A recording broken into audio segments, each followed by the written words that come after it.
Hey Taurus, this is Perrymoretarot's daily reading for October 19th, 2022. This is for Taurus, last shuffle for Taurus here, and all Taurus placements. And we have healing light and taking steps. So, you're intending on moving, like going in a direction, but you're being strategic, cautious. But the thing is that something causes you to be this way, and it may be because it's a healing light, which means something is going to be revealed to you that may have been like sad or hurtful before, but now it's like a relief to see the truth. It's a relief to know.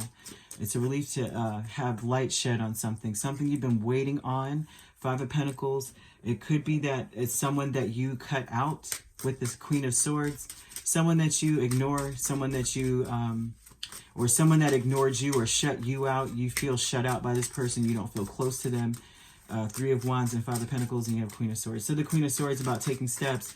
It's about being, having boundaries. So it's like you're having to be a little bit strategic about the boundaries that you have or placed between you and this person. We have the Nine of Wands. We have the Queen of Pentacles.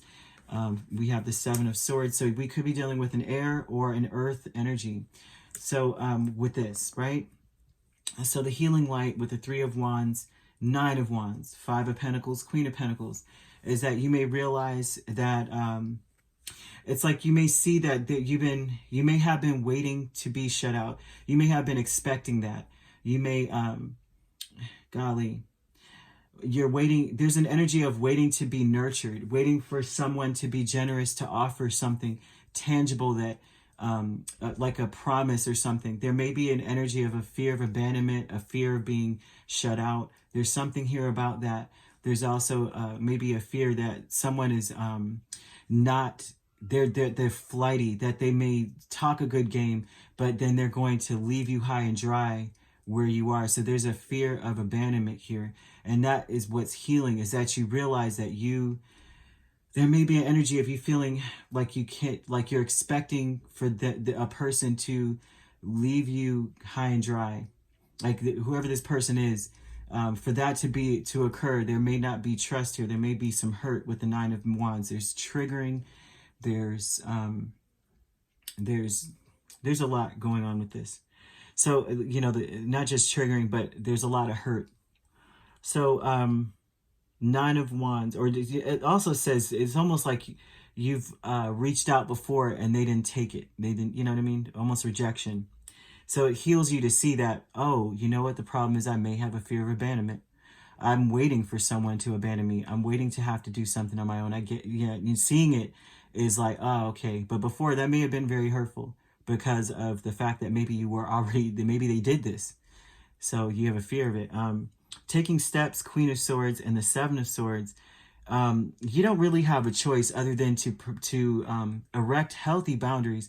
But you're going to have to, it's almost like you're going to have to wing it as things come up. It's not something that you can just say, this is my set boundary.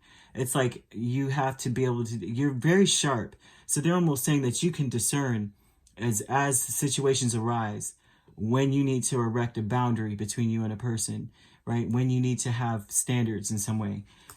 You'll be able to see it. You'll be able to see it. This is also, yeah, I mean, basically that's it. It's like when you feel backed into a corner, you're going to, or, when you feel as though you can't trust them or something like that, you'll know when courage, Queen of Pentacles, Two of Wands.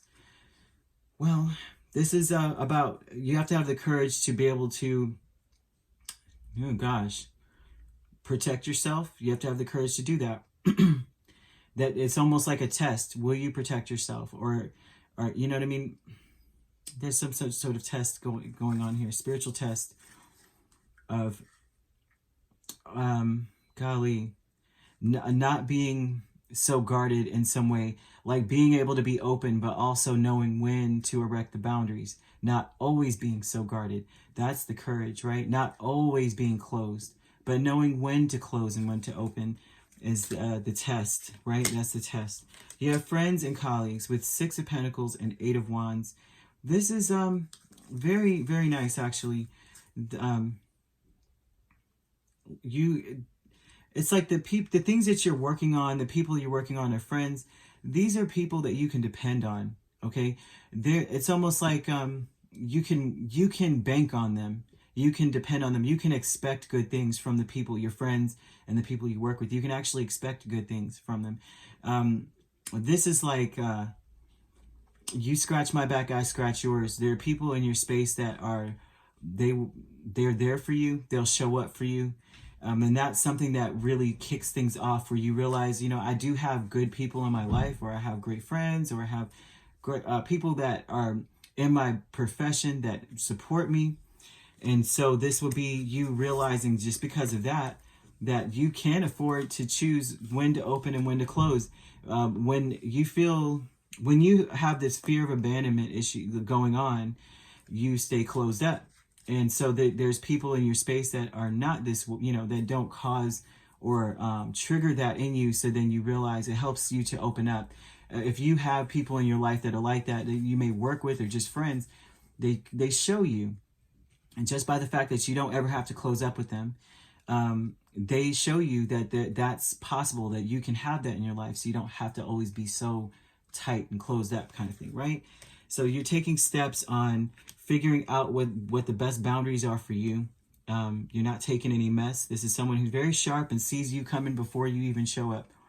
And so that with this Queen of Swords and Seven of Swords. So this would be about you winging it. You can wing it. You can afford to wing it. You can afford to let down your guard and pick it back up when necessary, kind of energy.